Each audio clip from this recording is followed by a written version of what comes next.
po ay pag namumuhay ka sa laman, kita nyo naman ng mga taong namumuhay sa laman, di ba?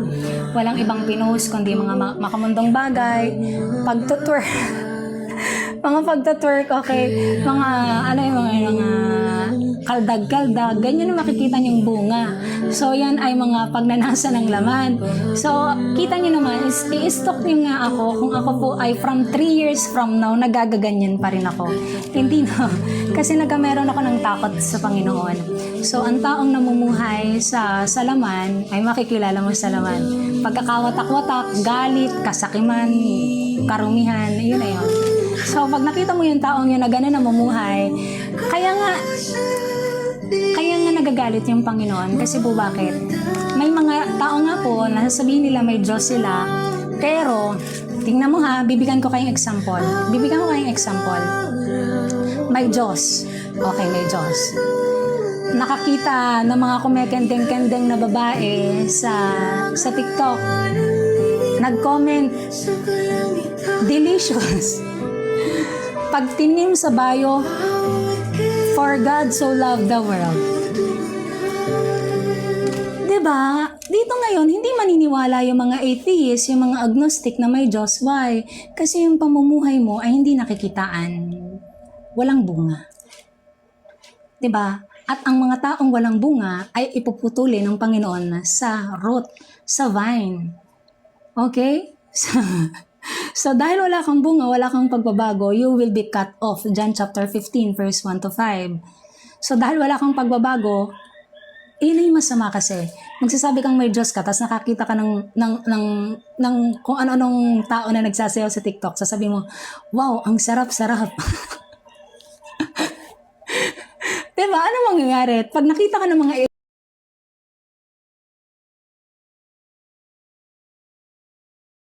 say by ganito, anong re-reply sa'yo ng mga taong yan? Hindi ka na nahiya. Diba? Ngayon, dahil sa'yo, pinapursicate ng Panginoon. Ikaw na naniniwala kuno na merong Diyos dahil sa'yo,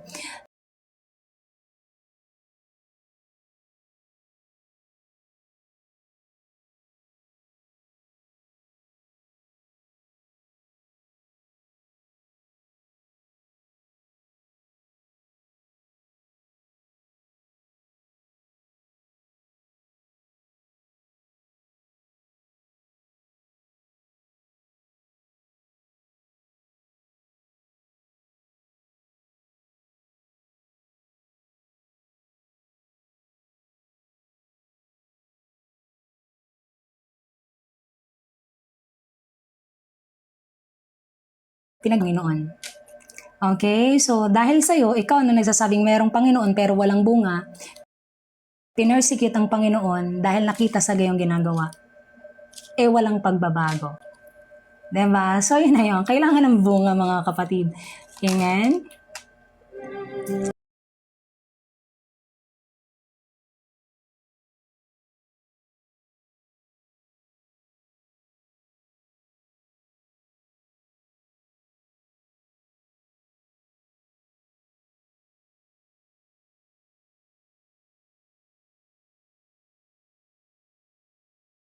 Maniwala po kayo. Kailangan ng self-control. Okay? Kailangan po talaga ng pagbabago sa buhay ng tao. Para yung atheist or agnostic na nakakita sa iyo na nag-share ng Word of God, nakita na hindi ka nagpo-post ng kahit ano, nakafocus ka lang sa Diyos, baka maniwala sila na may Panginoon. Hanapin nila na may Diyos. At yung taong yun na hindi naniniwala sa Diyos, baka maligtas mo pa dahil sa iyo magamit ka pa ng Panginoon. Diba? So mga kapatid, disiplinahin niyo yung mga sarili niyo. Kailangan yung disiplinahin yung mga sarili niyo, okay?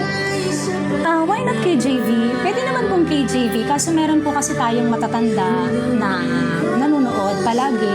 So, mas nila na medyo madaling maunawaan. Kaya, ibang version po. Pero pwede naman KJV. Kasi KJV po yung aking Bible. KJV po. Kaya sa sobrang gamit na gamit ko yung aking Bible, ayan o, sira na. KJV po yung Bible. KJV. Oo, diba? Ito po yung, kayo mga kapatid, hanapin niyo ba? Kilalanin niyo yung Diyos at sobrang mahal ng Panginoon ng lahat ng tao. Wala po akong masasabi.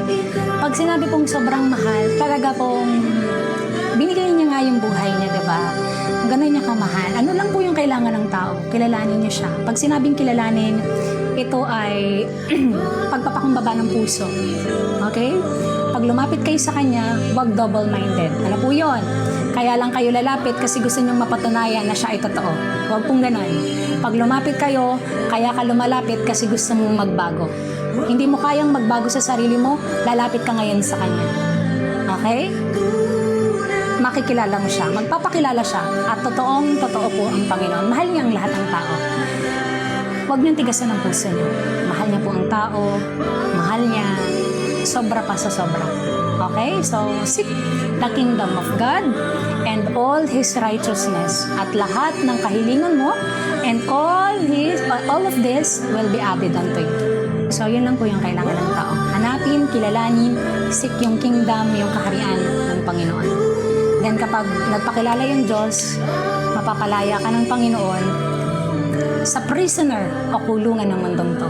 Dati na-realize ko, mga kapatid, akala ko noon ang kulungan, ang pinakamalaking kulungan sa buong mundo ay nasa Brazil. Nagkamali po ako. Ang pinakamalaking kulungan po ay ang mundo. At tayo po ay prisoner ng mundong to.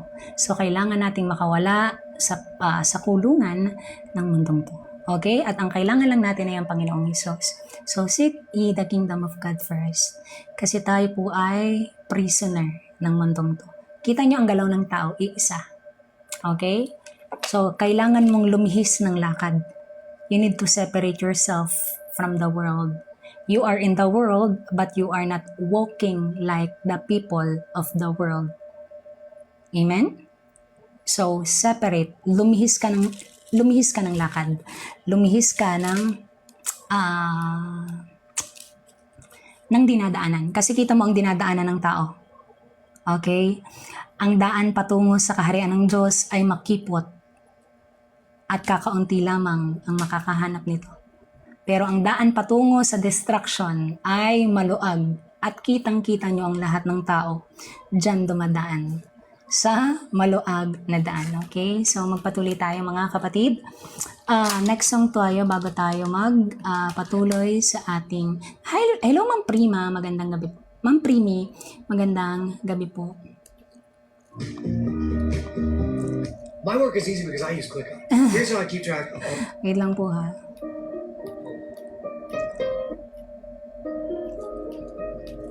So, ito ang topic natin, guys. Oo, yung devotion. Ito yung topic natin. My heart is so proud. My mind is so unfocused. I see that Paano pong binabaloktot yung Bible? Sa anong pong pamamaraan? it's great. Kasi pwede ko pong basahin sa inyo yung Bible, harap-harapan, at pwedeng kayong umakyat dito para sa amin, kayo yung magbasa at ipaliwanag nyo sa amin. Diba? Paano pong binabaloktot? Diba? Kailan naging baloktot ang pagsasabi ng siyang hanapin? Kailangan nyo siyang hanapin. Okay? Magpatigas kayo, walang mangyayari. Walang mangyayari. Maniwala kayo. Pag magmamatigas kayo, wala pong mangyayari. Mapapahamak lang kayo. Okay?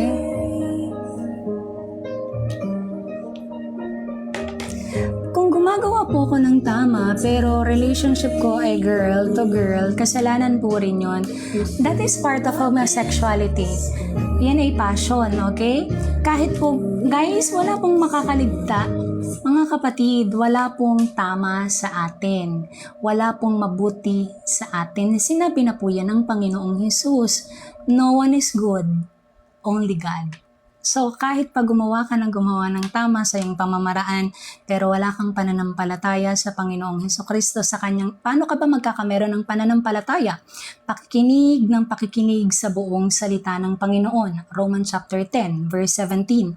Ang pakikinig sa salita ng Panginoon, hindi ka pipili na parang ABCD. Okay? Hindi ka pipili na kapag gusto mo yung A, doon ka lang sa A at hindi mo na paniniwalaan yung A, B to Z. Wala pong ganon. Kasi nung binigay ng Panginoon ang kanyang buhay, ito ay binigay niya ng buong buo. So, pag sinabing pakikinig sa buong salita, ito ay buong counsel ng Panginoon. Heaven and hell. Grace and free will. Okay? So, destruction and peace. Ipipreach mo ang lahat ng kagustuhan ng Panginoon.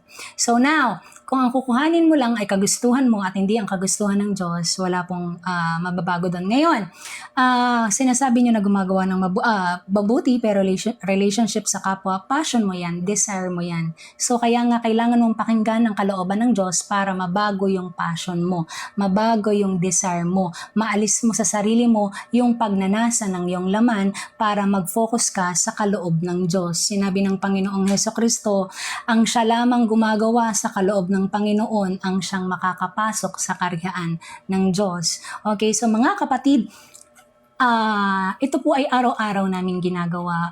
Kayo po ay mas maganda na kung kayo babago, makinig sa bawat araw na ginagawa na ganto-ganto. May devotion din po kami ganto-ganto, araw-araw. Pwedeng kayo ang magbasa, andyan ang Bible nyo, may Bible kayo. Hanapin nyo yung Panginoon, basahin nyo, diba? Pero pag kayo ay nagbasa mga kapatid, kailangan nyong mag-fasting. Pag sinabi pong mag-fasting, kailangan mong anong tag dito? Magbawas ng pagkain. Tapos pag nagbawas ka ng pagkain, kailangan consistent ka sa pagdarasal. Magdarasal ka ng umaga, magdarasal ka ng temptation, magdarasal, yan na yan. Pag nandyan ang temptation, dasal agad. Pag nadapa, humingi ng tawad sa Panginoon, lilinisin ka ng Diyos. Okay? And then, kapag ikaw ay may wisdom na, alam mo na yung kaloob ng Diyos, dito ka napapasukin ni Satan pagdating sa yung wisdom, yung pride. Kailangan mong magpakumbaba. Okay? Laging pagpapakumbaba tayo mga kapatid, balang araw. Kailangan mong tanggapin yung pain para i-humble ka ng Panginoon. Okay? So, katulad ng Panginoong Jesus, kailangan kasi natin siyang maging kaimahe pagdating sa ugali. Okay? Blessed is the one who, anong sabi doon sa 8 Beatitudes about righteousness of God, for they shall be satisfied. So, kung ikaw ay nasa kalooban ng Diyos, mapapalaya ka. So, ako, naghihintay na lang ako mga kapatid ang pagbabalik ng Diyos. Yan na lang po. So, kilalanin niyo siya, hanapin niyo yung buong salita niya, hanapin niyo yung Panginoon, at palalayain kayo ng Diyos sa kasamaan ng mundong to. Pag sinabing palalayain, hindi po ito emosyon. Okay? Pag sinabing palalayain, totoong kasiyahan, deep joy na mararamdaman niyo sa buong buhay. Na never niyong naramdaman sa buong buhay niyo. Tatanungin ko kayo, nakakaranas po ba kayo ng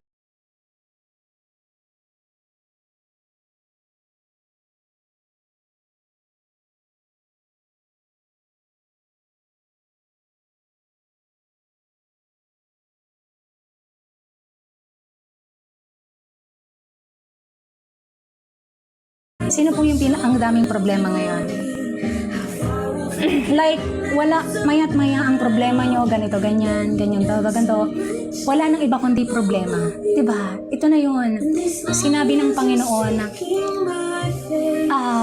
all of you who have burden, take my yoke, for my yoke is easy. Diba? So, alam mo yun, pero yung pagdidisiplina ng Panginoon ay syempre sa iyong pamamaraan masakit, mahirap, pero mabuti. Kasi ibibigay sa iyo ay eto na yun, maganda yung topic natin today. Matthew chapter 13. Wait lang po, i-search ko na bago tayo magsimula. Mag-ano muna ako mga kapatid, okay? Matthew, mag-ano lang muna ako.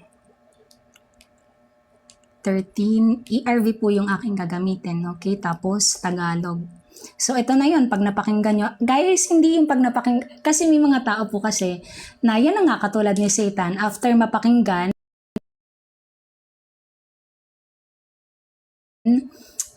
binaliwala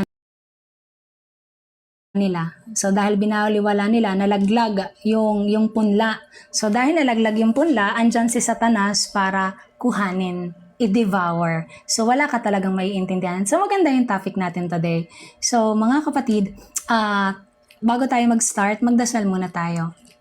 Matthew chapter 13, 13. Sa mga wala pong magandang sasabihin,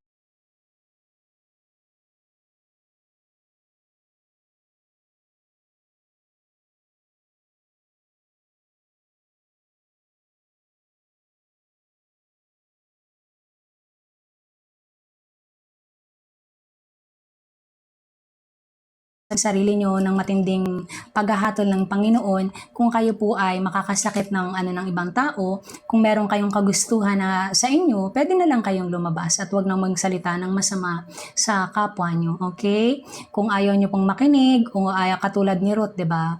Iriribok mo nagsasabi ng salita ng Diyos. So kung ayaw mong, alam mo yon, pakinggan yung salita ng Diyos, pwede po kayong lumabas. Amen. Kung ayaw niyong makinig sa salita ng Panginoon, pwede po kayong rumispeto ng kapwa. Kasi, alam mo yon, dinadagdagan niyo lang po yung hatol niyo sa Panginoon pag kayo po ay, anong tag doon? Pag kayo po ay, pag kayo po ay nagsasalita ng masama sa inyong kapwa. Okay? So, God is justice. So, dahil tayo ay humihinga sa bawat araw, dahil po yan ang biyaya ng Panginoon. Because of His grace. So, mga kapatid, isang mapagpalang gabi po sa ating lahat. Magsimula po tayong magdasal at magpasalamat sa ating Panginoong Diyos na siyang laging nandyan para tayo ay bigyan ng awa. Magdasal po tayo. Panginoong Diyos, dakilang Panginoon, Hari ng lahat ng hari, maraming salamat po Panginoon ngayong araw sapagkat kami ay pinagbuklod-buklod nyo, marami kayong dinala ng mga tao dito para ipaunawa ang inyong salita. Ngayon Panginoon, dahil napapakinggan nila ang Kingdom Gospel nyo, puso nila Panginoon ang magdidesisyon. Hipuin nyo nawa Panginoon ang puso ng bawat tao sapagkat the end of the day, it is your mercy, it is your love, it is your grace, Panginoon, awa na ibinigay sa kanila. Ang lahat ay mahatulan depende sa kung paano sila namuhay sa kasamaan ng mundong ito. Binanggit niyo rin, Panginoon, na kapag nagkasala ang iyong kamay, mas mabuti pang ikaw ay putuli ng kabilang kamay. Bakit nagkasala? Ikaw ay na-persecute ng iyong kapwa at nanood ng mga kalaswalas mang hindi kagustuhan ng ating Panginoon. Panginoong Diyos, dakilang Hesus,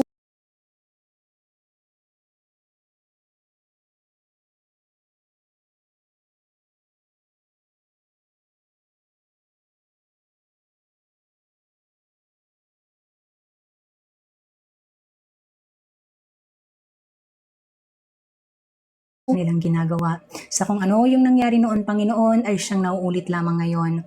The more na nagmamatigas sa mga tao sa inyong kalooban, Panginoon, the more na marami silang pain and the more na marami silang mararamdamang pagdurusa sa kasamaan ng mundong ito. Patawarin niyo sila, Panginoon, gaya ng pagpapatawad niyo sa amin. Kami nagpapasalamat sa inyong kabutihan, kami nagpapasalamat sa inyong pagmamahal at higit sa lahat, kami nagpapasalamat sa inyong buhay na siyang ibinigay para sa amin, din para linisin kami sa kasamaan ng mundong ito at baguhin ang takbo ng buhay namin at sumunood sa inyong pagmamahal. Nawa po Panginoon ay maging maayos ang araw na ito at ibigay niyo ang kalooban ng puso ng bawat isa. And the end of the day, it is your love at mercy ang ibinigay at inalok sa lahat ng tao. At ngayon, ang puso ng bawat isa. Amen. Mga kapatid, tayo po ay magsimula na sa ating talakayan ngayong gabi. Sinasabi sa kasulatan na ang buhay ng tao ay hindi nabubuhay sa kinakain lamang. Amen. Ang totoong buhay ay manggagaling sa paglabas, 'di ba? Sa salita ng ating Panginoong Diyos, ang paglabas na lumalabas sa dila. Kasi pag ang lumalabas dyan ay masasama, alam mo kung kanino ka. You cannot talk by the world and talk what's the Bible inside. It is a profanity of the Word of God. You cannot choose two table. In the table of the Lord and the table of Satan. Mga kapatid, ang mabuting balita ng Panginoon ayon sa kanyang kalooban. Ang sinabi ng Diyos, ito na ang mangyayari sa mundo, Sodom and Gomorrah, ang pagsusunog ng Panginoon sa mundo. Guys, akala kasi ng tao walang darating na galit ang Panginoon. 2 Peter chapter 3, Romans chapter 1, at saka po 1 Corinthians 3 and 4, binanggit doon for the wrath of God. May paparating po siyang galit sa mundo, gaya ng ginawa niya sa panahon ni Noah. Sa panahon ni Noah, ang ginawa niya sa mundo ay nilunod. Ngayon,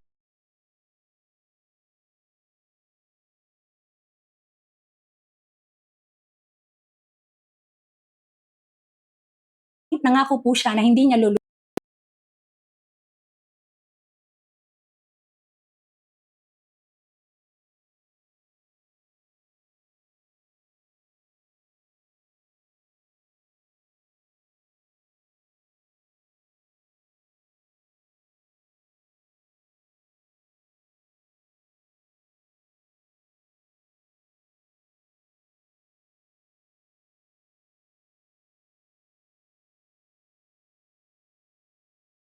lulunodin ng mundo, pero susunugin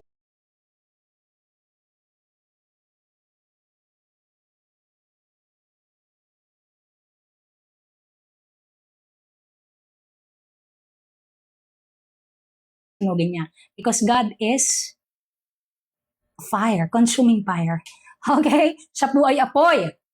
Sinasabi sa kasulatan, mga kapatid, about a story of farming, sowing seed. Magpatuloy po tayo, pakinggan nyo kung bakit ang Panginoong Hesukristo ay mahilig sa mga kwento. Kung bakit ang Panginoong Hesukristo ay mahilig sa mga parable. Sapagkat ang mga tao ay naririnig na ang kalooban, kagustuhan ng Panginoon, sila ay walang mata na hindi nakakakita. Sila ay may tenga pero mga bingi. 'Di ba? Hindi at ayaw sapagkat malayo ang kanilang mga puso sa kalooban ng Diyos. At ito yung tinatawag nating Pariseo. Okay? Corrupted religion.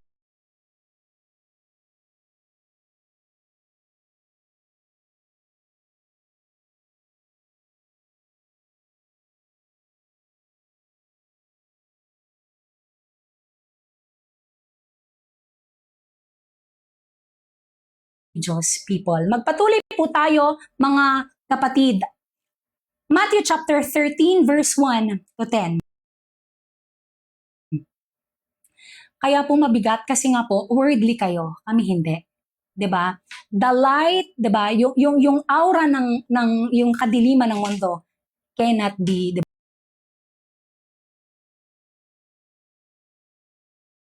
ba? Hindi kayang makatatag sa light na meron kami. Okay? Kaya kayo nanghihina kasi kinukuha namin, 2 Corinthians, we captured every thoughts and give it to God. Okay?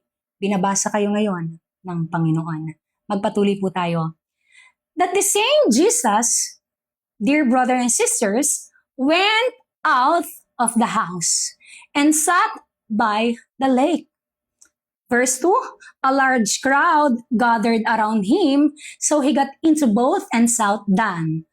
All the people stayed on the shore, then Jesus used a story to teach them many things. He told this story. So mahilig ang Panginoong ating Diyos sa mga istorya na siyang binabanggit niya sa mga tao. Kung bakit ang Panginoon ay mahilig sa mga istorya, dito po natin malalaman kung bakit siya ay the way na sumagot sa mga tao noon ay palaging parable. 'Di ba? Palaging story na hindi maunawaan ng tao sapagkat may mga mata sila pero hindi sila makakita. May mga tenga sila pero hindi sila makarinig. Pakinggan po natin. May isang magsasakang naghasik ng binhi. Verse 4. Sa kanyang paghahasik, may binhing nahulog sa tabi ng daan. Dumaan ng mga ibon at tinuka ang mga binhing iyon. May mga binhi namang nahulog sa mabatong lugar kung saan walang ganong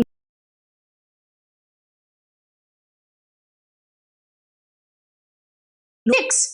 Ngunit natuyo rin ito ng masikatan ng araw.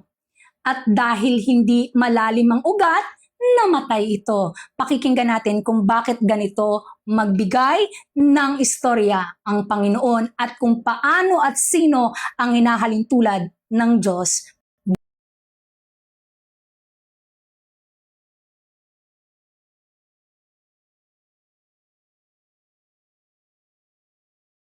Dito. Verse 6,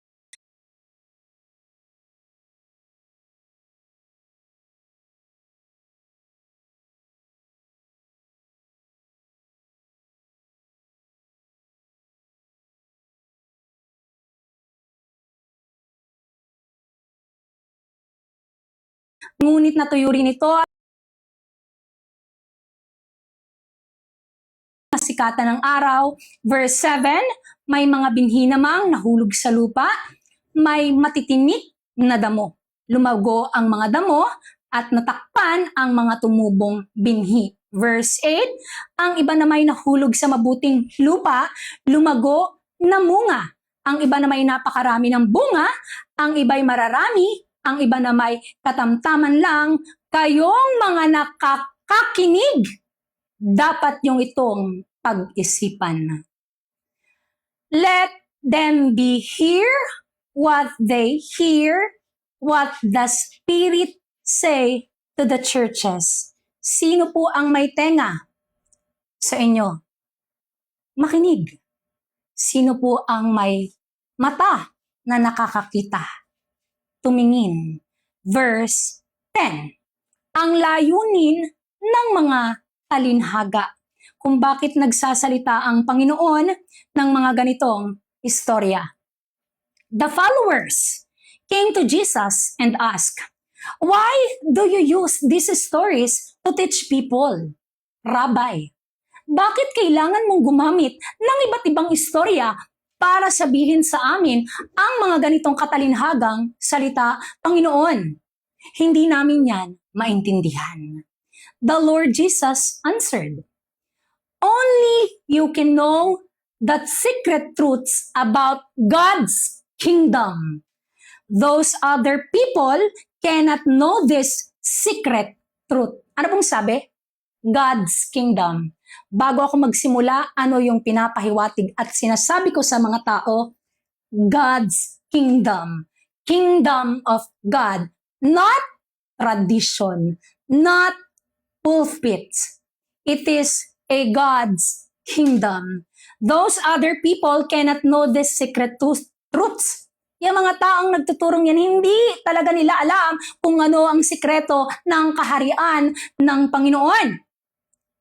Verse 12, the people who have some understanding will be given more. Ikaw ba ay nakakaunawa ng kakaunti? Ipapaunawa pa yan sa'yo ng Panginoon. And they will have even more than they need. At mas ibibigay pa yan kesa sa pangangailangan mo, di ba? Kung ito lang ang pangangailangan mo, ibibigay pa yan ng Diyos. Higit pa sa pangangailangan mo. Makikilala mo kung ano yung sikreto ng salita ng Diyos. Kung bakit deceive at napagtagumpayan ni Satanas ang mundong ito sapagkat ang puso ng mga tao ay malayo sa kanyang salita. Pakinggan po natin. Alam mo yun? Feel natin, no? So, sinasabi dito, ngunit ang mga taong hindi sumusunod sa katotohanan, kahit ang kaunti niyang naunawaan ay kukunin pa sa kanya. Diba? Wala kang naunawaan at ayaw mong umawanawa? Binubulag ka ng Panginoon gaya ng pagkabulag na ginawa niya kay Pero, kung paano ng Panginoon pinatigas ang puso ni Pero. Nung pinakita ni Moises, nasabi niya, palayain mo ang aking mga tao.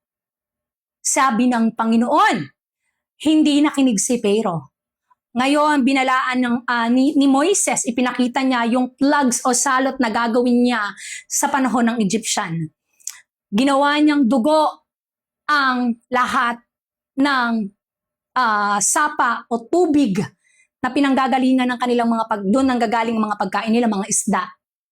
Ngayon, hindi pa rin naniwala si Pero dahil siya ay may magician na kaibigan, nagmamagic. At dahil doon na hindi siya naniwala, pinatigas ngayon ng Panginoon ang puso niya.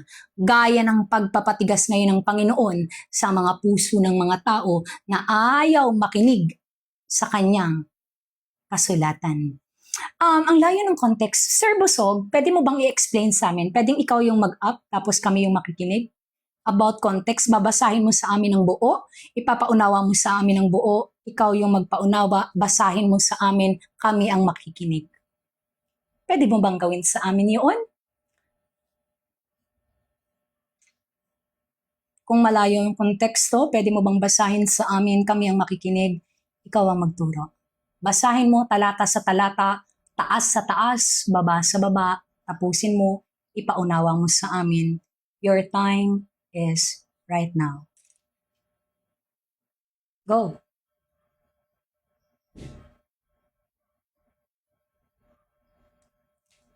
See? You just only. Ganyan. Okay? Makinig ang may pandinig. Sinasabihan tayo mga kapatid, anong verse? Verse 13. Kaya nagsasalita ako sa kanila sa pamamagitan ng talinhaga.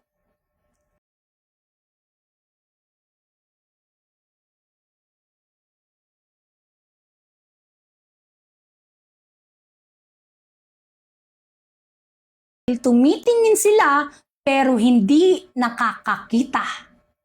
Dahil tumitingin sila pero hindi nakakakita at nakikinig pero hindi nakakaunawa. So ito na yon, katulad ng mga yan, di ba? Nakikita nila, naririnig nila, sinasabi natin kung ano, di ba? Talata sa talata, una sa una hanggang dulo, nakikita nila pero malayo ang puso. Pag malayo ang puso, walang respeto at takot sa Diyos, yan ka talaga. Kasi ang mabuting bunga ay hindi magkakameron ng masamang puno. At ang mga masamang puno ay hindi at never magbubunga ng mabuting bunga. So meron silang mga tenga katulad ng mga tao dyan, pero hindi sila nakakarinig. 'Di ba? Meron silang mata, pero hindi sila nakakakita.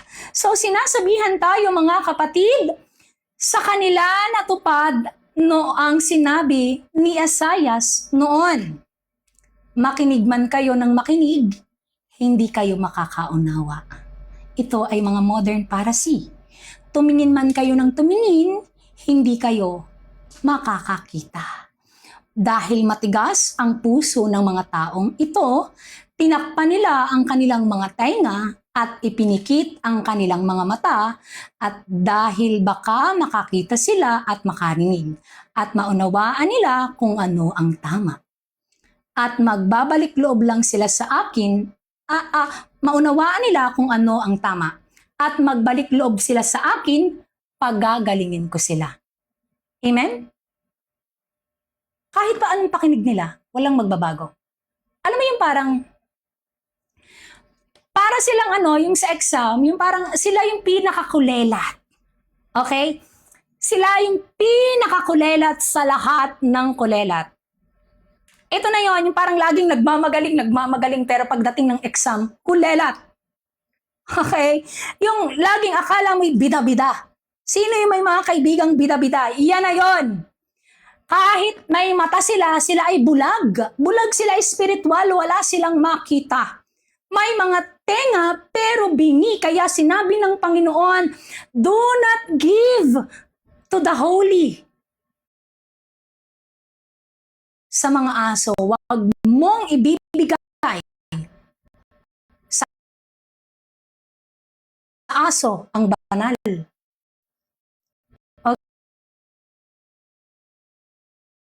Okay? Do not give what is holy to the dogs. Tatahulan ka ng mga yan. Okay? So verse 16, mga kapatid, magpatuloy tayo. Ngunit mapalad kayo dahil nakakakita kayo. Amen. Itong mga nakakaunawa, mapalad tayo mga kapatid. Verse 17, sinasabi ko sa inyo ang totoo.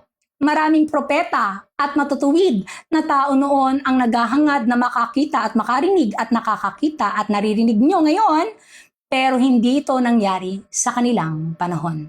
Imagine Moises is a prophet, pero wala siyang alam sa kaharian or kingdom ng Panginoon. Binanggit ni Daniel ang kingdom of God, pero wala siyang alam kung ano yung kingdom ng Panginoon. Ezekiel,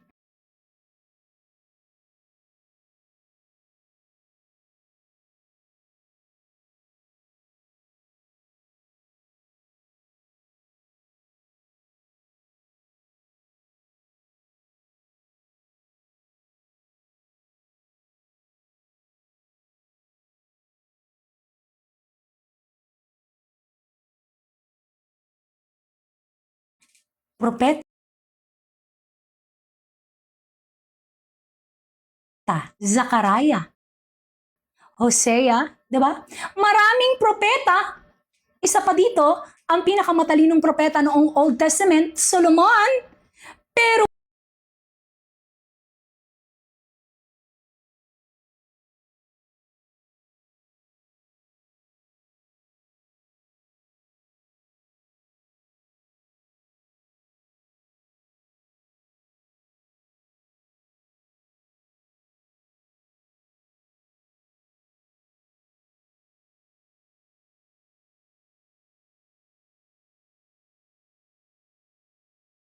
yun. Amen? Maraming nagsaliksik pero hindi makita. Pero kung bukas ang iyong puso, malalaman mo. The Lord said in Revelation chapter 1 about the 7 churches in Asia. Let them be hear what they hear. What the Spirit say to the churches. Magpatuloy po tayo, mga kapatid. Verse 18. Anong sabi dito? Jesus explained the story about the seed. So, in-explain or sinabi ng Panginoon, ibinigay ng Panginoon kung ano ang about sa story about sa punla. Okay, para malaman natin kung ano ba yung kaharian ng Diyos. Nasaan ba yung kaharian ng Panginoon? Hinahanap ko, hindi ko makita. Jesus said, Luke chapter 17, Matthew, John, and Mark, the kingdom of God is inside of you. The Lord said also, kung ano ang pagnanasa ng puso mo, yan ang kayamanan mo. Nagnanasa ka sa mundo, sa mga kasamaan dito. Meaning of that story about the farmer. Nagtatanim. Okay? Isang trabahante ng Diyos. Pero remember, sa kingdom ng Panginoon, natubuan ng damo. Ano yung damo? Weeds, diba? Yung weeds na yon ay bitter, hindi yan sa Panginoon. So, pag hindi sa Panginoon, pwede kang mataniman ng hindi sa seed o punla na galing sa Diyos. At ito na yung sinasabi na living bread. Kaya tayo binalaan ng Panginoon about living bread. Ano po yung living bread? Makasalanang tinapay na ipinahayag sa salita ng Diyos. Ano po yan? Once saved, always saved. Kaya wala kang disiplina sa iyong sarili, naniniwala ka na ligtas ka na, saan ka naligtas? Okay? Saan ka naligtas? Tatanungin ko ulit. Amen! So dito, wala pong hakdog dito guys, okay? Mga kapatid, kung ayaw nyo na lang makinig, pwede na lang kayong lumabas guys, wag na lang kayong manggulo dyan, okay? Respeto nyo na lang ito, alam mo, respeto nyo na lang ito sa mga taong nanonood sa baba. Kung ayaw nyo pong makinig, pwede po kayong rumespeto. Kasi kung nari ako nga, may mga taong nagtuturo dyan, nakikinig ako, hindi ko lang sila pinapakalman kung yun ang paniniwala nila. Pero kung sasabihin nila or mag-open ako, nag-open ako, ganun. Pero respeto mo kasi the end of the day, it is the love of Christ will be matter. Kung ayaw mong maniwala, guys, labas na lang para wag kayong, di ba? Rumespeto kayo ng inyong kapwa. Kung ayaw niyong maniwala. Kung kayo naniniwala sa tradisyon nyo, o sige. Kasi lahat tayo hahatulan ng Panginoon. Yun yung magmamatter dito. Okay? Kung ano yung paniniwala mo, hindi namin i-insist yan. Hindi namin kukontrolin ang buhay ng tao. Kasi may free will ang tao. Kung anong paniniwala mo sa tradisyon ng mundo, o sige. But the end of the day, nagbigay ng awa ang Panginoon. Okay? Nagbigay ng mercy ang Diyos. Amen? So, magpatuloy po tayo. Ano pong sabi dito? Verse 19. So, what about the seed o yung punla, okay? That fell by the path. Tandaan niyo yung binasa natin sa taas. Yung may mga punla na nahulog nung una. Ano pong nangyari doon? So, yung mga punla na nahulog, kalaunan, Tagalogin natin, mas maganda to Tagalog. Pakinggan nyo. mas malalong matatamaan yung mga Pariseo dito. Tingnan nyo anong sabi dito. Ang tabi ng daan kung saan nahulog ang ilang binhi ay ang mga taong nakakinig ng mensahe tungkol sa paghahari ng Diyos pero hindi nakaunawa. Yan na yun. Bash sila ng bash. Kung ano-anong salitang masama ang sinasabi, nakakinig sila. Pero dahil ayaw at malayo ang puso nila sa kaloob ng Diyos, nakarinig, pero ayaw umunawa. Okay? Kaya ngayon, hindi sila makaunawa. So, sinasabi dito, dumating si Satanas at inagaw ang salita sa kanilang puso. Narinig mo? Ayaw mong marinig, matigas ang puso mo. Ayan na yun. Hindi mo alam, marami kang demonyo sa tabi mo, kaya ka may anxiety. Hindi mo alam, kaya ka maraming depression. Ang dami mong demonyong katabi. Ngayon, pag nandyan si Satanas, dahil matigas ang puso mo, nanakawin niya yan. Akin yan, hindi ka pwede kahit kanino. Akin ang kaluluwa mo. Diba? Amen. Repent. Seek the kingdom of God first. Huwag niyo nang pahirapan ng Panginoon para matapos na to makauwi na tayo sa totoo nating tahanan. Hindi po natin to tahanan. Tayo po ay stranger lamang sa mundong to. Ang totoo po nating tahanan ay kasama ng Diyos. Hindi ito po ay masama, madumi. Hindi ito ang totoo nating tahanan. Okay? Magpatuloy tayo. Anong sabi dito? Verse 20, ang mabatong lugar. Okay? Di ba nabanggit doon kanina? Maraming bato. Kung saan nahulog ang ibang binhi ay ang mga taong nakinig ng salita ng Diyos at masaya ang puso, masaya itong tinanggap agad. Verse 21, ngunit hindi taimtim sa puso ang kanilang pagtanggap, kaya hindi tumagal ang kanilang pananampalataya. Ito na yun pagkarating ng problema. Pagkarating ng problema, wala. Yung parang, diba, naniwala ka nung una. Pagkapaniwala mo nung una, dumating ang problema. Dumating yung sinubo ka na ng Diyos. Dahil mabato at hindi malalim yung lupa, dumating ang problema, na-fall away ka. Diba? Ikaw ay natumba agad. Hindi ka nakatatag sa problema. Hindi ka nakatatag sa lahat ng sakuna. Amen. Diba? Ano ang sabi dito, mga kapatid, tayo magpatuloy? Pagdating, ito na yon, papakinggan nyo ha, pagdating, saan po pagdating? Pagdating sa kahirapan o pag-uusig, ito na yon. Pagdating na kinamumuhian ka na ng mga tao, dahil sa salita ng Diyos na kanilang tinanggap, agad silang tumalikod sa kanilang pananampalataya. Ito na yun guys, kailangan, faith. Asan ang pananampalataya mo? Hindi na magmamatter dito kung sino ka. Hindi na magmamatter dito kung ano ka. Ang magmamatter dito mga kapatid ay kung ano yung paniniwala at alam mo sa kagustuhan ng Diyos. Kaya nga kailangan mong patay ka sa sarili mo. Pag sinabing patay ka sa sarili mo, wala ka sa iyong kalooban, wala ka sa iyong kagustuhan, ano man ang sabihin nilang masama, ano man ang persecute nila, ano mang paninira, ayos lang, ipagpatuloy mo ang kaharian ng Diyos. Kasi sinabi sa 1 Peter chapter 4, di ba? Kung ikaw ay naghihirap dahil sa iyong pagsunod sa kalooban ng Diyos, purihin mo ang pangalan ng Panginoon. Dahil dito magsisimula ang paghahatol sa pamilya ng Diyos. Ngayon, mga kapatid, kung ikaw ay nagsasuffer for what is good sa kalooban ng Diyos, that is good. May mga taong nang mababa ang pananampalataya. Napakinggan nila, after nilang mapakinggan, natumba, mababa yung faith. Dumating yung pag-uusig, dumating yung mga pagkamuhi ng mga tao. Natakot. Bumaligtad. Ako hindi ako matatakot guys. Talaga matatag ako sa Panginoon. At sasabihin ko hanggang dulo ang kalooban ng Diyos kasi ito ay pagmamahal ng Panginoon.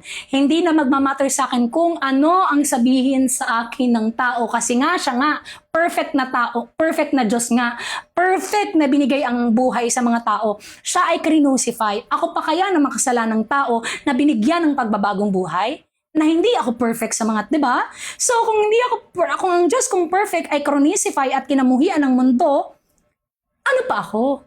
So, ang pagsasabi ng kalooban ng Diyos ay kamumuhian talaga sa kaharian, di ba? Sa mundong to.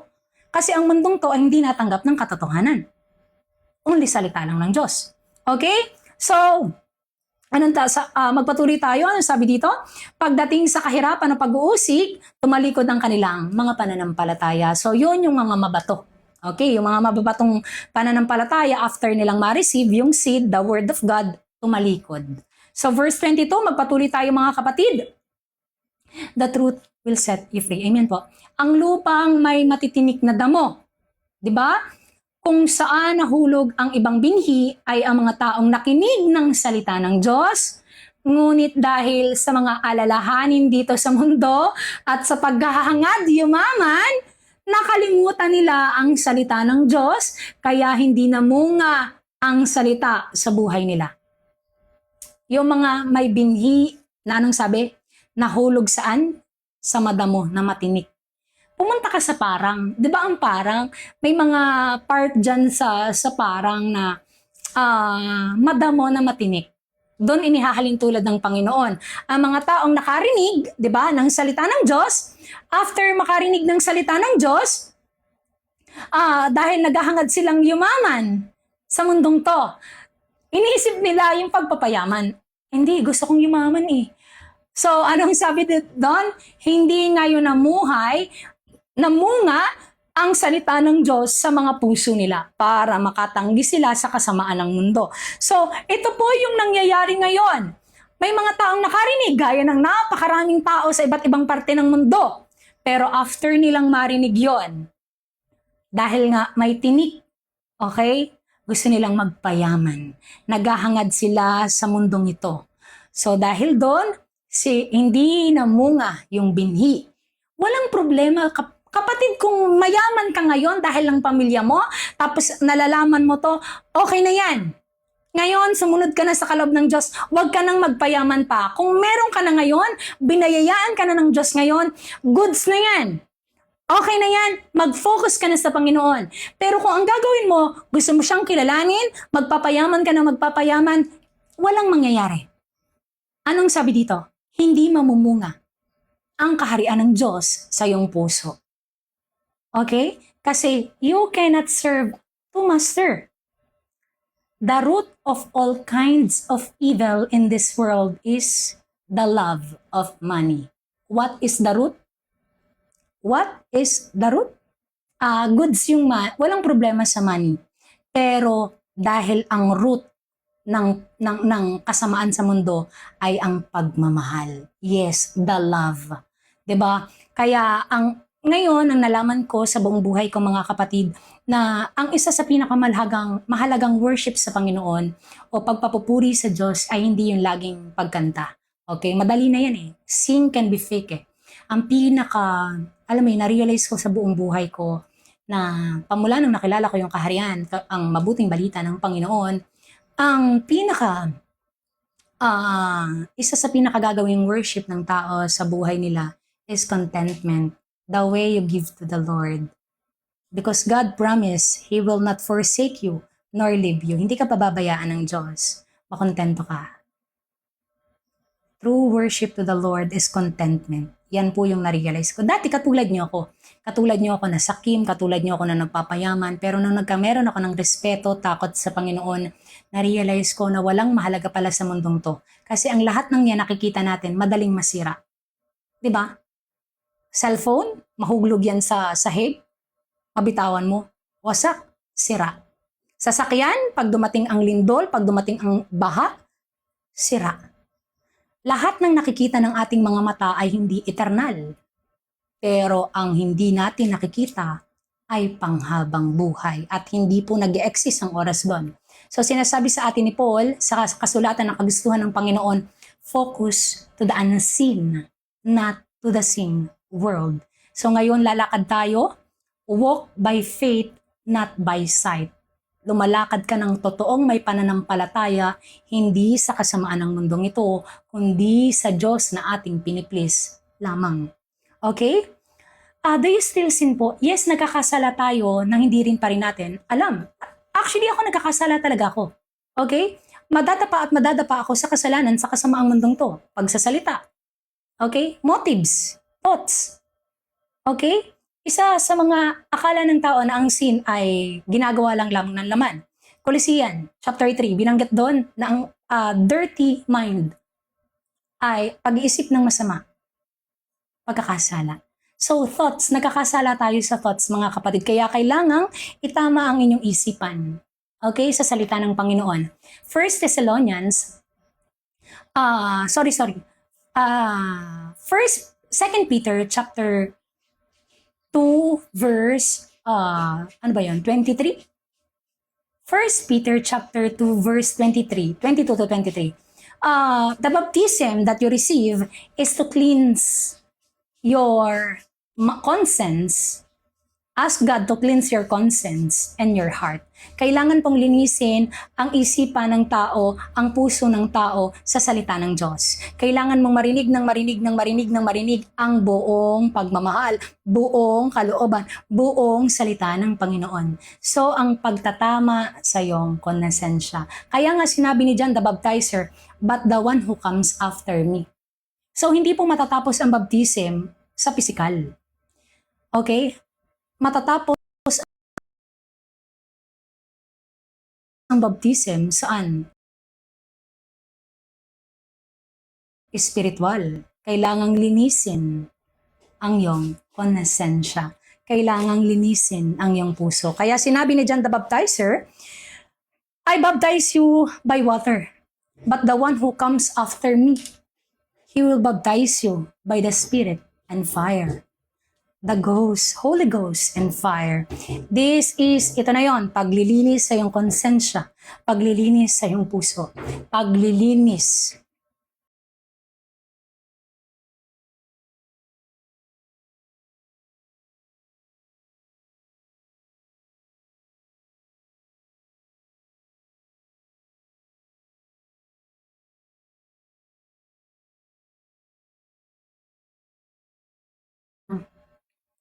Naiyak ako. Baka sabihin ng mga pares, nagpapaawa ako guys. Kailangan nyo magbago mga kapatid. Kailangan nyo magbago. Niwala kayo. Hindi po ako nagpapaawa.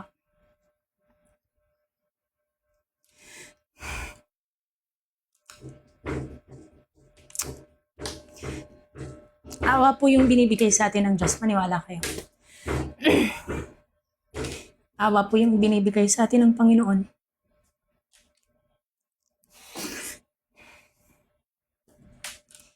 Ang paglakad sa kalooban ng Diyos ay hindi tuwing Sunday lamang. Ang paglakad sa kalooban ng Diyos ay araw-araw. Kung bakit sinabi niya sa Ephesians, for our battle is not from the flesh or blood. Ang ating kaaway ay hindi mo kapatid.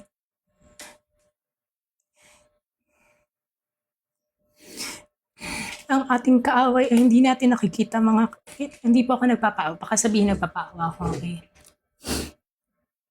Sabi ng Panginoon sa John chapter 1, repent for the kingdom of God is at hand. Diba? Sinabi doon na, but the one, he is the crying in the wilderness. Siya ang umiiyak. Siya na yan. Ang nagsasabi ng lahat ng ito ay ang Panginoon. Ang paglakad po sa Panginoon ay tinapos ng Diyos, hindi sa Messiah law.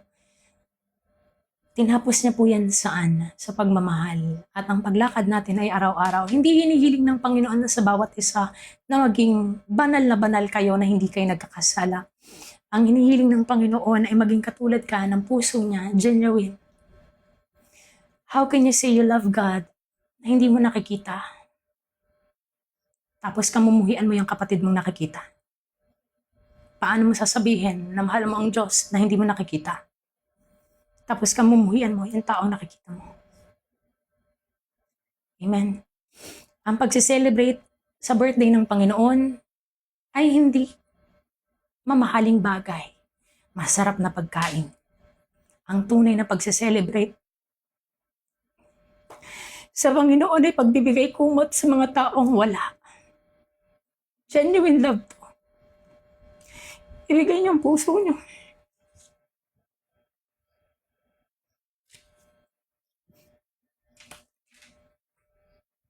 Mahal ng tao natin, Diyos. Kailangan niyong tumalikod sa mundong to.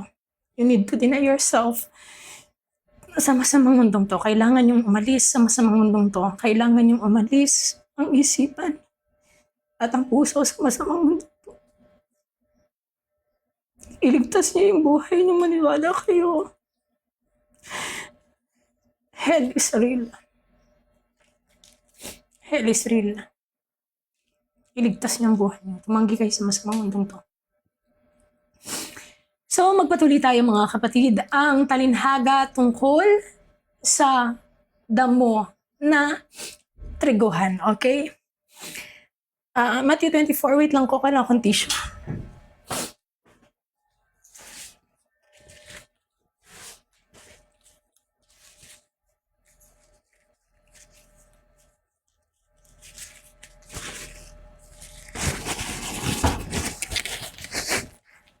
Ito po ay araw-araw namin ginagawa, mga kapatid. Okay? Wala po kaming hinihinging bayad. Pagmamahal lang, ang kailangan nyo lang ay makinig dyan. Wala po akong hihinging bayad. Kung ang bayad ko po sa Panginoon ay buhay ko. Okay? So, wala po akong hihinging kahit na anong bayad sa bawat isa. Tumutulong pa po kami kung wala kayong Bible. Okay? Pero gusto namin hindi kayo sa tao magpapasalamat. Magpapasalamat kayo sa Diyos. Ito ay ginagawa namin hindi sa aming pamamaraan, kundi sa kalooban ng Diyos. Kaya huwag kayo natural na igalang, irespeto mo yung tao, okay? Natural na mahal, irespeto mo yung tao. Pero yung papuri, pananampalataya ay sa Diyos lamang, okay? Ang pagtaas ay sa pangalan ng Panginoon, hindi sa tao, okay? Ituturo namin ang tamang pananampalataya ng buhay ng tao kasi lagana po ang idolatry sa mundo ngayon. Okay? So magpatuloy tayo mga kapatid. Sabi ko nga po, hindi po ako nagpapaawa sa tao. Baka sabihin ng mga tao, nagpapaawa ako. Hindi ko kailangan ng awa ng tao kasi kinawaan na po ako ng Panginoon. Okay? Sabi ko nga po na sa buong buhay ko, handa akong iwanan ng lahat para sa Panginoon. Okay? I'll cost everything from the Lord. So, trabaho man yan, iiwanan ko yan kung yan ay makakadistract sa Panginoon. Kung yan man ay mga kasama ko sa buhay, pamilya ko, iiwan ko yan para sa kaloob ng Diyos. Para gampanan ko yung kailangan kong gampanan sa kanyang kaharian. So, alam mo yan, gusto ko kayong maligtas sa Diyos. Ito ay hindi pagpaparusa ng Panginoon, kundi pagmamahal sa bawat isa. It is a genuine love. Love is pain. Masakit ang pagmamahal. Maniwala kayo. Matthew chapter 13 verse 24, magpatuloy po tayo. Muling nagbigay ng talinhaga si Jesus sa kanila. Ang paghahari ng Diyos ay maitutulad sa kwentong ito. May isang taong naghasik ng mabuting binhi sa kanyang bukid. Verse 25, pero kinagabihan habang natutulog ang mga tao, dumating ang kanyang kaaway. So, ito ay about the word of God na nanakaw sa iyong puso. Okay? Ang story ng parable na to, masasabi naman dito mamaya mga kapatid, ay mula nung napakinggan mo, dahil nga ang daming nagtuturo, yung parang lumipat ka, naging unwavering ka sa pananampalataya. Naging unwavering ka sa yung pagtitiwala sa salita ng Diyos. Kaya kapag ikaw ay meron ng Hesukristo, nakilala mo na siya, nakilala mo na ang kaloob niyan, please lamang po, huwag ka nang bumalik o tumalikod gaya ng ginawa ni Lot o ng asawa ni Lot nung panahon ng Sodom. Bumaliktad pa. Okay? Wag na. Pamula nung nalaman mo na ang kagustuhan, pamamaraan, pagmamahal ng Diyos, wag kang tumalikod. Manatili ka dyan. Stay there. Stay there. Okay? Hanggang lumago ka. Okay? Yes po. Magpatuloy tayo. Anong sabi ito? Verse 25. Pero sa kinagabihan, habang natutulog ang mga tao, dumating ang kanyang kaaway at naghasik ng masamang damo at umalis. Verse 26. Nang tumubo ang mga tanim at namunga, lumitaw din ang masamang damo. Kaya pumunta sa kanya ang kanyang mga alipin at sinabi, hindi po ba mabubuting binhi lamang ang hinasik ninyo sa inyong bukid? Paano po ba ito nagkaroon ng masamang damo?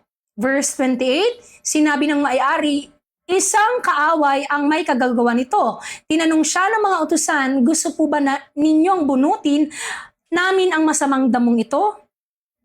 Sinabi ng Panginoon, Verse 29. Sumagot siya, "Wag. Baka mabunot din ninyo pati ang trigo. Hayaan na lamang muna ninyong lumago pareho hanggang sa anihin. Kapag dumating ang panahon ng iyon, sasabihin ko sa mga tagapag-ani na unahin muna ang nilang bunutin ang masamang damo at bigkasin para sunugin. Pagkatapos, ipapaani ko sa kanila ang trigo sa pag-iimbak ng bodega." May ipis, okay? Sorry po, may ipis. Ito ay about sa pananampalataya. Dito sasabihin natin after this, verse 31, about sa pananampalataya. Kaya ang kaaway ng wisdom ay pride. Take the pain. Kaya bakit kaaway ng wisdom ay pride?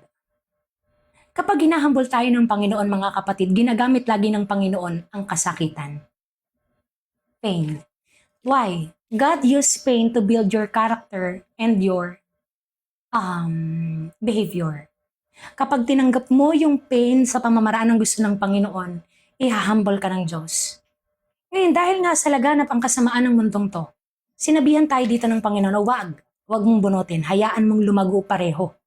Hayaan mong parehong magkamerong matatag sa akin. Pero uunahing bunutin ang masamang damo. Kita mo guys, okay na, iligtas ka na eh. Andun ka na, malapit ka na. Ginagamit lang ng Panginoon yung problema, pasakit, para magpakumbaba ka. Pakinggan nyo ha, ang paghalin tulad sa buto ng mustasa. Ito na yun. Pakinggan nyo.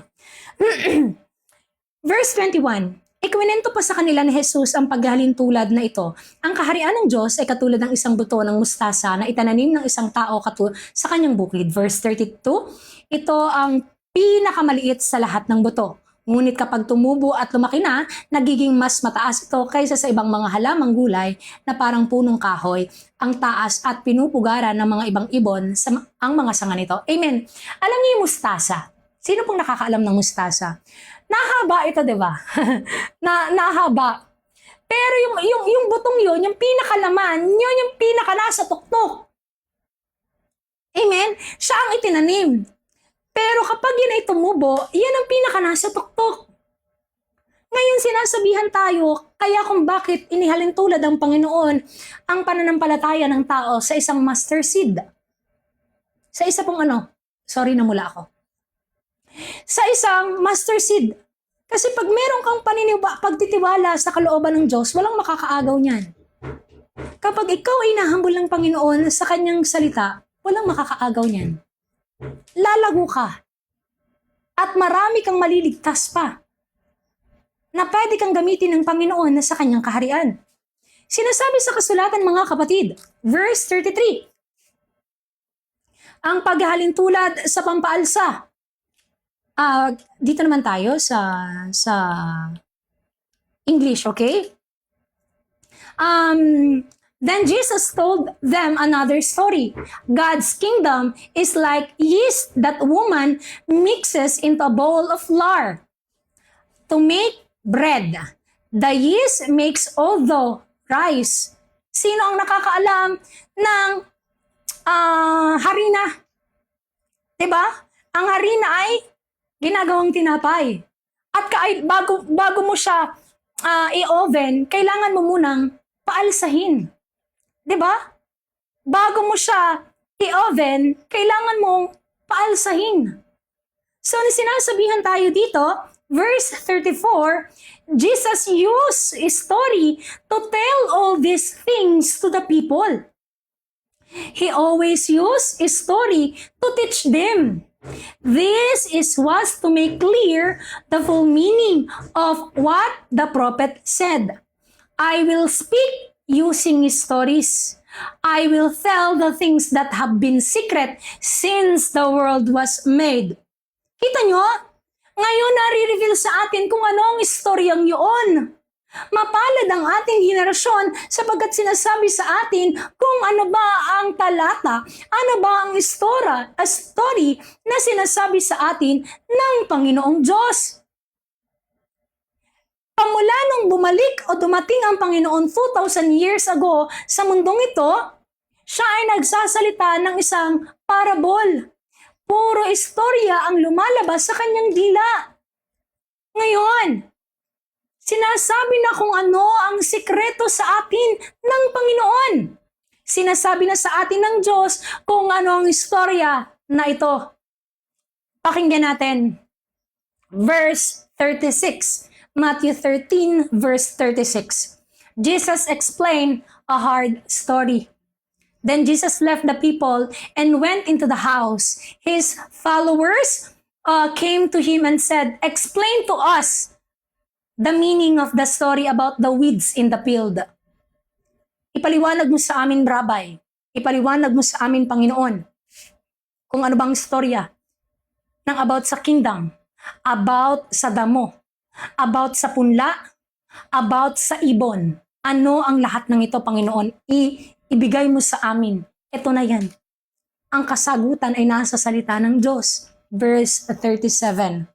He answered, "The man who planted the good seed in the field is the Son of Man." Ang lahat po ng makakabuti na seed para itama ang pamumuhay, ugali, behavior, attitude, never ever manggagaling sa masama, galing sa mabuti. Son of Man. Son of Man is representing of humanity of Jesus and God's Spirit. Okay, Jesus is not, alam mo yon, ang Panginoon po ay hindi lamang tinawag na Son of Man sa laman. He is also Son of Man in Spirit. Ezekiel, tinawag siya doon. Daniel, tinawag siya doon. Okay, Son of Man. Tell to people about what I am going to told to you.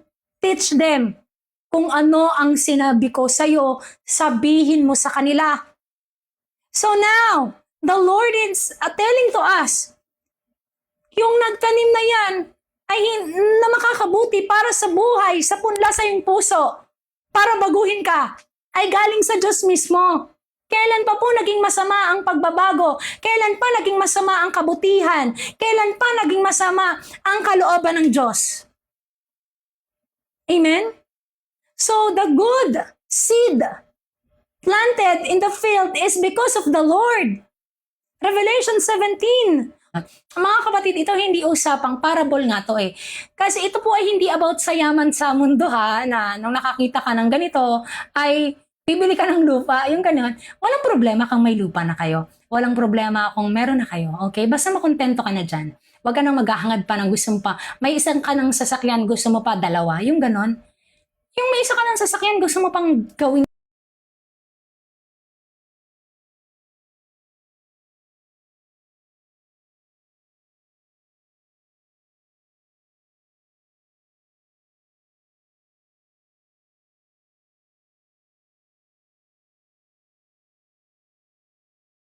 ng isa, makontento na dyan, wag nang maghangad ang super dami. Makontento na sa kung ano yung meron na sa'yo sa Panginoon. Okay? So, magpatuloy tayo. Ito ay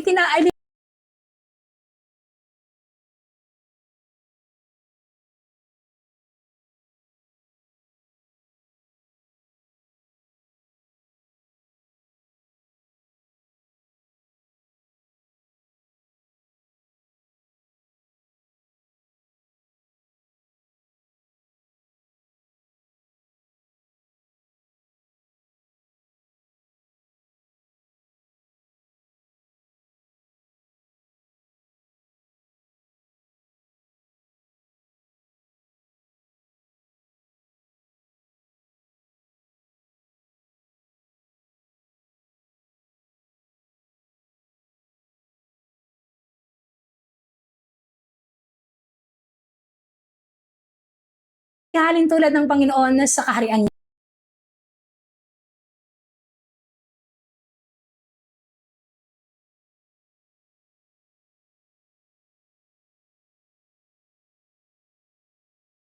Okay? Yung nakita mo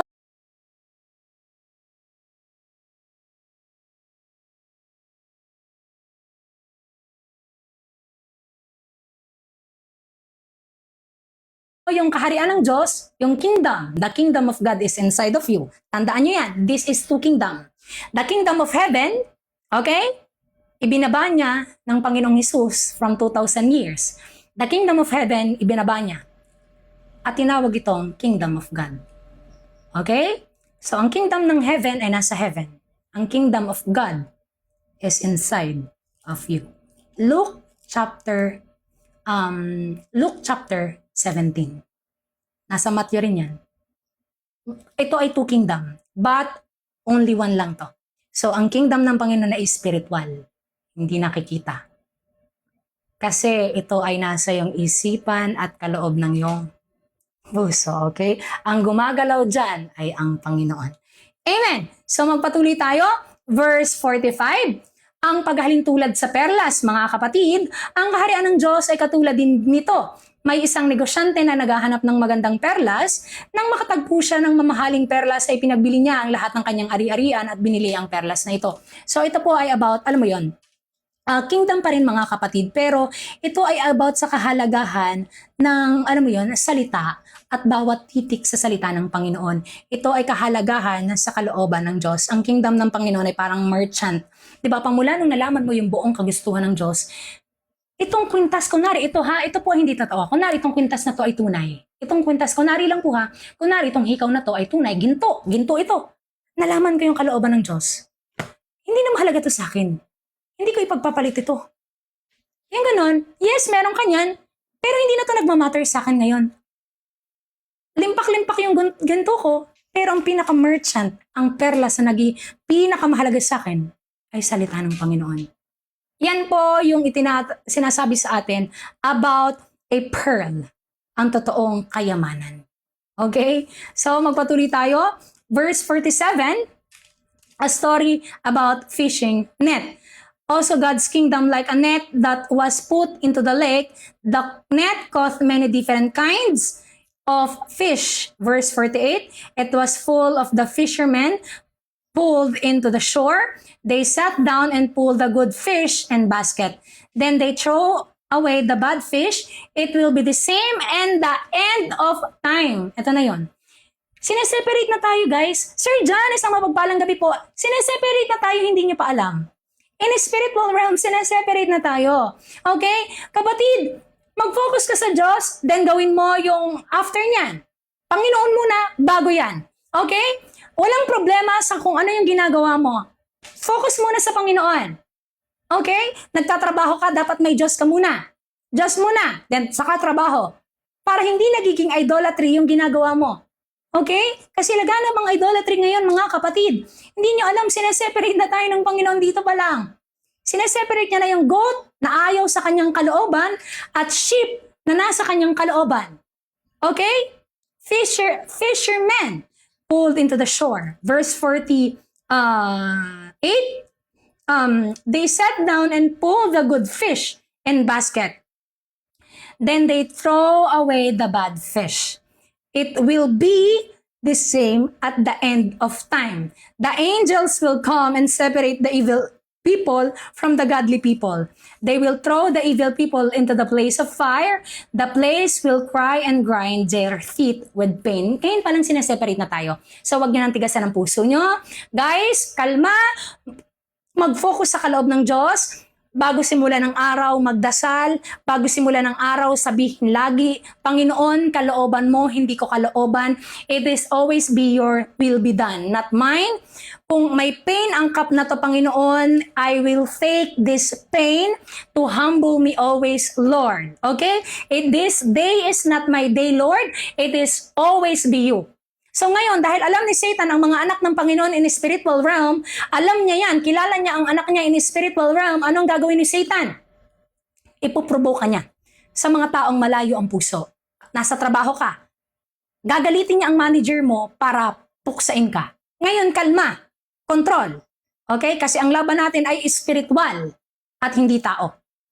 Okay? So ngayon, alam mo na sineseparate na laging, kaya kailangan nyo magdasal, lagi, pray, every day, pray. Then, word of God. Then, saka mo gawin yung rest. Pray, simulan mo ang araw mo. Anong oras ka napasok sa trabaho, sa school, o sa kahit na anong pamamaraan, magulang ka man, nanay ka? Dasal, Panginoon, salamat po sa napakabuting mercy mo na ibinigay sa amin ngayon. Ako ay humihinga, Panginoon, sa umagang ito. Ano man po ang maranasan ko, Panginoon, sa araw na ito, ay pagpapasalamat ko. Bigyan mo ko ng malalang self-control, Panginoon, kasi masama ang mundong ito. Panginoong Diyos, dakilang Panginoong Hesukristo, aming mapagmahal na Panginoon, this is not my day. It always be your day, Panginoon. So ito ay pagkakatiwala ko sa iyo. Alam ko na ang aming laban ay hindi sa kapwa, kundi sa mga entity, evil spirit na hindi namin nakikita.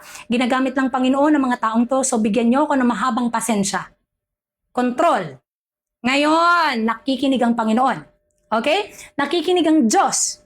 So, after mo mag-pray, magdarasal ka, Panginoon, bigyan mo ako ng kaunawaan para mapakinggan muli, maunawaan ang iyong salita. Malalim ang iyong salita, Panginoon. Ako ay bigyan mo ng wisdom, kaunawaan. So, it is everyday walking. So, kapag tapos ka na dyan, tapos mo na to, magsimula ka nang magpumasok, magtrabaho ka na, o kung ano yung gagawin mo. Diba? Laging ang Diyos muna, guys. Before anything else. It is Him every day. Choosing Him every day. Choosing Him even it is pain. Choosing Him even it is severe, the pain, the sorrow. Choosing Him, it is even grief. Okay, even it is pinakamasakit sa lahat ng masakit. Choose the Lord. Choose the Lord. Okay? Hindi magmamatter yung ating kagustuhan, ang laging sa Panginoon. At dyan magiging maganda, 101% ang flow ng buhay mo. The peace, the blessing, the contentment, the deep joy na never ever mong naranasan sa buong buhay mo. Okay? So, patuloy tayo mga kapatid. Wait lang buha. Ala, namatay ang cellphone ko. Okay. So, anong sabi dito? Amen. So, anong sabi dito?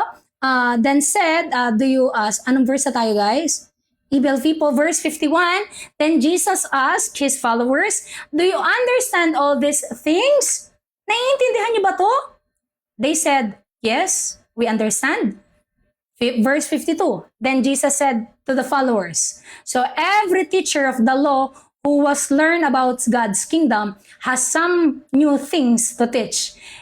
He is like the owner of wrath, love, wrath. Heaven, hell, heaven, lake of fire.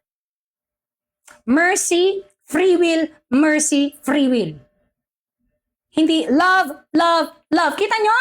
So every teacher of the law na alam ang kingdom ng Panginoon, dapat araw-araw iba ang lumalabas sa dila mo. Kita nyo kung gaano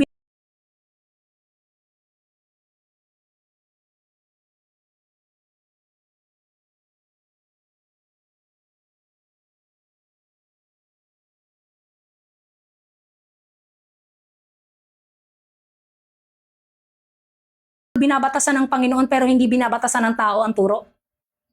Kita nyo ang sinasabi dito?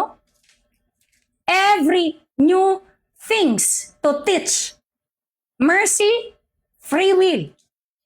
Love, mercy.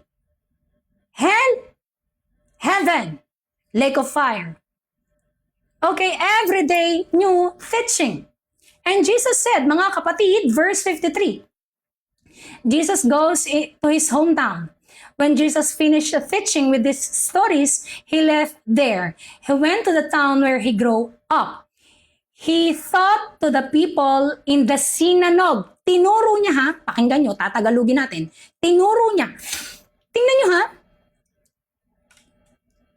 Tingnan nyo ang tinuro ng Panginoon. Hindi siya nagturo ng simba, ng pisikal. Hindi siya, anong tinuro niya? Kingdom of God. Tingnan nyo ha. Anong sabi dito? Pumunta siya sa bayan, pumunta siya sa sarili niyang bayan at nangaral doon sa kanilang sambahan. Nagtataka sa kanya ang mga kababayan niya. Sinabi nila, saan kaya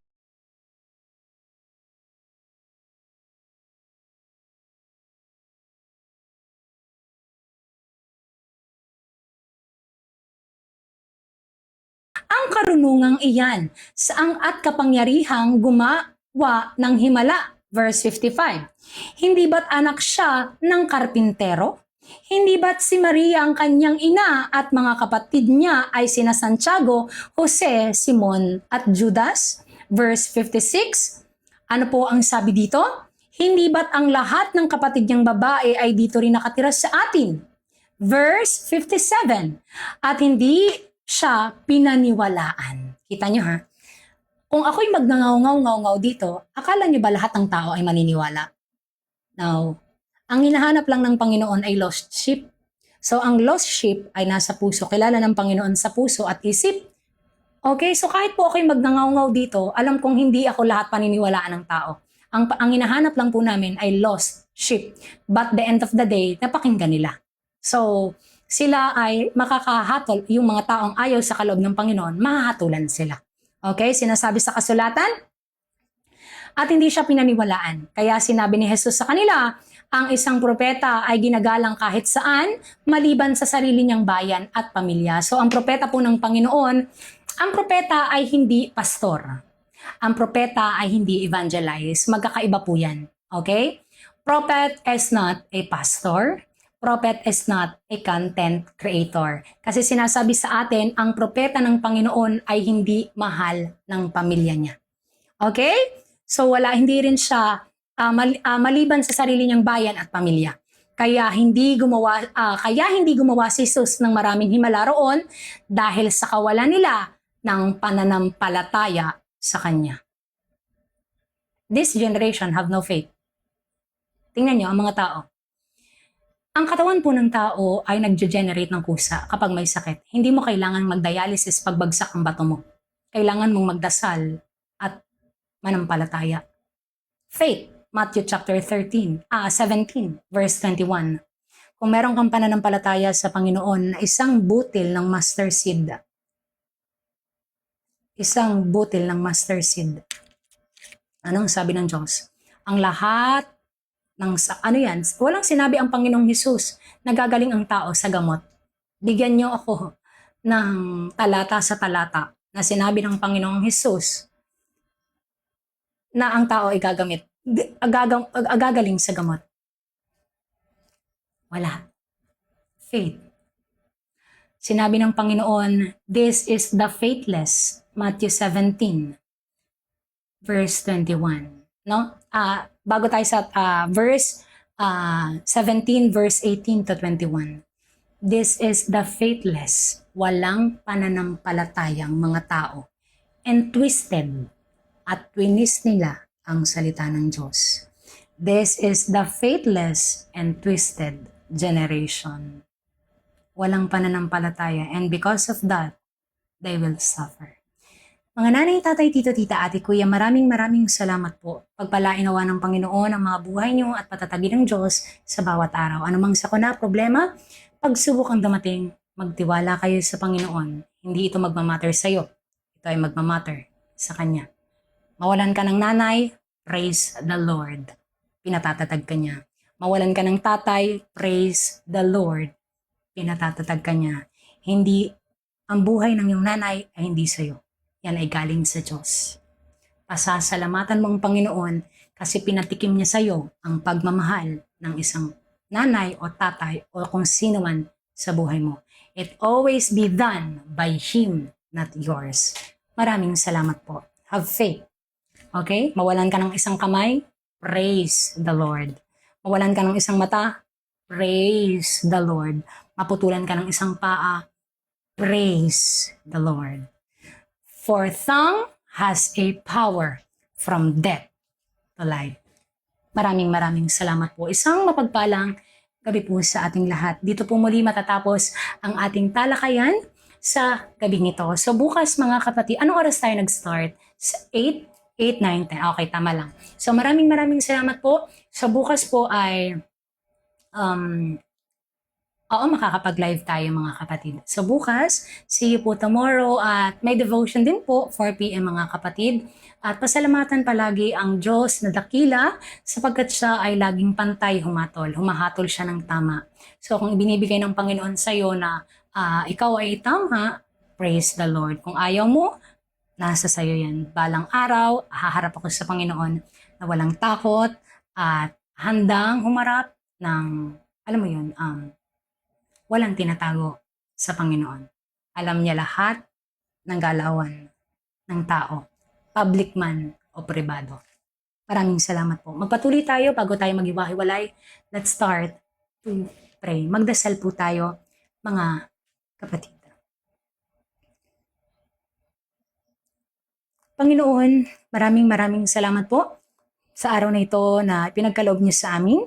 Kami ay nagpapasalamat, Panginoon, sapagkat ang inyong salita ay mananatiling pagmamahal, warning at biyaya sa lahat ng tao. Salamat, Panginoon, sapagkat kami ay kinaawaan mo sa mundong ito at pinibigyan ng awa. At ang mga taong ayaw at matigas pa rin sa inyong salita, Panginoon, ay kaawaan niyo pa rin. Sapagkat balang araw, alam namin na haharap ang bawat isa at ibibigay niyo ang hatol, mabuti man o masama ang ginawa ng bawat isa, magkakatalo-talo, Panginoon, pagdating sa intensyon. Maraming salamat po kasi handa kayong isakripisyo ang lahat para sa aming Panginoon. Broke my heart, Lord. Give me pain. Give me all the kind that the hurt na nagpasakit sa iyong puso. Ibigay mo sa akin, Panginoon, ang sakit na nararamdaman ng iyong puso. Gaya ng mga taong nagbigay ng pasakit sa iyong puso. Iparamdam mo sa akin, Panginoon, ang nararamdaman ng kasakitan ng iyong puso. Gaya ng ginawa ng mga tao sa mundong ito na walang ibang ginawa kundi saktan ka. Broke my heart as the world broke yours, Lord. Maraming salamat, Panginoon, sapagkat ako ay pinatatatag mo sa bawat araw. Minamahal mo, Panginoon, at binibigyan ng awa. At ganoon na rin ang mga kapatid ko, Panginoon, sa Panginoon. Pinagpapasalamat ko ang buhay nila na pinatatatag niyo sila sa bawat araw. Kaawaan niyo po kami, Panginoon. Kasi ang araw na po ito ay napakasama. Ito yung araw, ito yung generation. Hindi sa tao. Ginagamit mo lang yan ng mga taong yan. Pero hindi sa kanila ang papuri. Sa inyo lamang, Panginoong Heso Kristo ng Nazaret. Salamat po, dakilang Diyos, sa buhay mo, sa salita mo, na aming magiging gabay at ilaw sa kasamaan ng mundong ito. Ang lahat ng papuri, pagpapasalamat, lahat ng aawa ay sa inyo lamang, Panginoong Heso Kristo. In the name of the Father, the Son, and the Holy Spirit, one living God, nag-iisang dakilang Diyos, naluluhod ang lahat ng tao. Amen. Maraming salamat po. Magkita-kita tayo tomorrow, mga kapatid. Laging magpapakumbaba sa inyo at magsisilbi ako. Kamuhian man ng mundo, hindi nagmamatter sa akin yun. Magmamatter lang sa akin na yung pagmamahal ng Panginoon. I accept all the pain. I accept all the persecution. I accept all the grief. And I will always praise the Lord. Mabuhay ang Panginoong Heso Kristo. Keep safe at isang mapagpalang gabi po. May the God of peace, the God of love, and the God of mercy will always be with us. Maraming salamat po. Good night at isang mapagpalang gabi po.